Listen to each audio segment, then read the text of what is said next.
Ok, Afolendo, le 30 juillet 2026. Le 30 juillet 2026. Ngana, afo dugutigi ye konya ka kuma lamɛn. K'a diyara n ye a bonyana ma, konya ka kumakan bɛɛ lajɛlen sɔrɔ. A y'a yira k'a fɔ ko ni tiɲɛ bɛ ko la, ko tiɲɛ bɛ tamasere ko la. A y'a yira k'a fɔ ko ni dɔnni bɛ dɔnni min n'a ma sɔsɔ, ko ni tiɲɛ bɛ dɔnni min na, ko ye tamasere ye, konya ka kumakan mɛn. Ko ne b'o de fɔ toujours, fɛn min bɛ ne ɲɛ o de ka girin, ne bɛ fɛn min kɔ o de ka girin. A y'a yira k'a fɔ maa ka sɔrɔ k'a fɔ ko dugutigiw a ye nin saraka bɔ, n'a ye nin saraka bɔ nin ko in bɛ kɛ. Kuma in fɔra don min na, kuma la sele ale ma. Ale ye saraka in bɔ, ale tila ka dugutigi wɛrɛw wele u ka jɛ u ka saraka in bɔ. Wa ko saraka in bɔra kun min kama fɛnɛ, olu tila ka n'a ye o kun kelen o ɲana.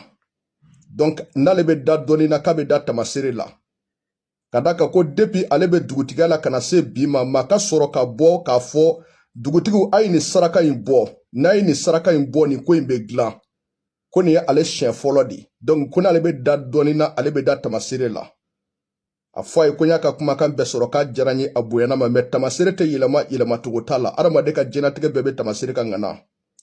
A ko hali bi a bɛ ne ɲininka ko yiri jumɛn de bɛ hali bi n'a bɛ falen du kɔnɔ.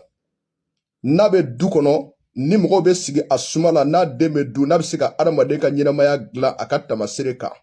A fɔ dugutigi ye ko yiri ye yiri fila pe de. Ala ma sabanan kɛ yiri in na. Diɲɛ tamasere filɛba si tɛ yen min delila k'a fɔ ko sabanan bɛ yiri in na. Yiri in ye yiri fila de. Yiri fɔlɔfɔlɔ o ye mangoro de. Yiri filanan o ye si de. Ka adamaden ka tamasere filɛli kɛ. Niso minnu b'a tigi ka tamasere kan, min'o fɛnɛ fɔ dugutigi ye nin bɛ kɛ adamaden ka niso de kan. K'a tigi nikanko k'a sabati k'a d'a ma. K'a tigi nikanko dilan k'a d'a ma. A bɛ kɛ ni yiri fila de. Mangoro ani si, Ala ma sɔn ka sabanan kɛ yiri in na. A bɛ kɛ waati jumɛn na, waati min ni mangoro dennen don. O de kama ni mangoro denna waati min na, a den minnu bɛ bi dugukila fɛ, bamananw b'a ta k'a laja k'a bila segi kɔnɔ k'a gulon, ou bien k'a don bɔrɔ kɔnɔ k'a gulon, don dɔ magoɲafɛn de don. O kama si min bɛ falen du fɛnɛ kɔnɔ, n'a denna waati min na dugukila fɛ, si den bɛ bi. A den min mɔnen don, o bɛ bi waati min na, bamananw b'a ta k'a mara don dɔ magoɲafɛn de don. A bɛ kɛ ni o filabulu de, a n'a fara a n'a lili. Ka adamaden ka tamasere lajɛ a ka niso, k'a tigi ninkako dilan, a tigi ka nafolo sɔrɔ ɲɛnamaya kɔnɔ. A tigi ka kɛ sababu ye du bɛɛ ka sigi ale suma la, du bɛɛ ka bɔ sɛgɛn la. Du bɛɛ ka sigi ale suma la, du bɛɛ ka bɔ sɛgɛn la. Mais fɛn min don, don nataw ma, a bɛna den dɔ de sɔrɔ, a bɛ jouer den min kan. Parce que a bɛna nafolo sɔrɔ, bɛɛ dabali bɛ ban a ka nafolo sɔrɔ la.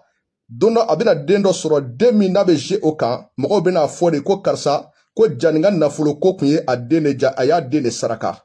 K'a sɔrɔ o ye ko in taabolo de. Mais ka nafolo sɔrɔ ka du bɛɛ bɔ sɛgɛn la. Bolo ka ɲɛsin du ma ko ninnu ka du kun ye fantan du ye, ko mais ko bi an t'a dɔn u bɔra sababu o sababu ka du bɛɛ ka sigi ale suma la. A fɔ dugutigi k'ale bi ko yiri ye yiri fila de, Ala ma sabanan k'a la. Yiri fɔlɔfɔlɔ ye mangoro de. A filanan ye si de. Ala ma sɔn ka sabanan k'a la. I b'a lase dugutigi ma. Wa ko tamasere ko fɛnɛ na, maaw ma de ko k'i bɛ diɲɛ fɛ, e bɛ diɲɛ hɛrɛ fɛ, bolo ka ɲɛsin e ma. Nin bɛɛ bɛ adamaden ka tamasere sanfɛ. Tamasere échec t'a la, yɛlɛmacogo t'a la. Ko ne ko k'a folen don. Ko fɛn min bɛ ne ɲɛ toujours o de ka girin, ne bɛ fɛn min kɔ o de ka girin. I b'i jija, i bɛ nin video in, i b'a lase dugutigi ma, n bɛna video in yɛrɛ poster. Ni maa wɛrɛ bɛ sabanan dɔ yiri in na, n m'a fɔ filɛlikɛla wɛrɛ dɛ, mais tamasere filɛbaga tɛ dugukolo kan min bɛ sabanan dɔ yiri in na. Ala yɛrɛ ma sabanan kɛ yiri in na, yiri in ye yiri fila de, mangoro ani si.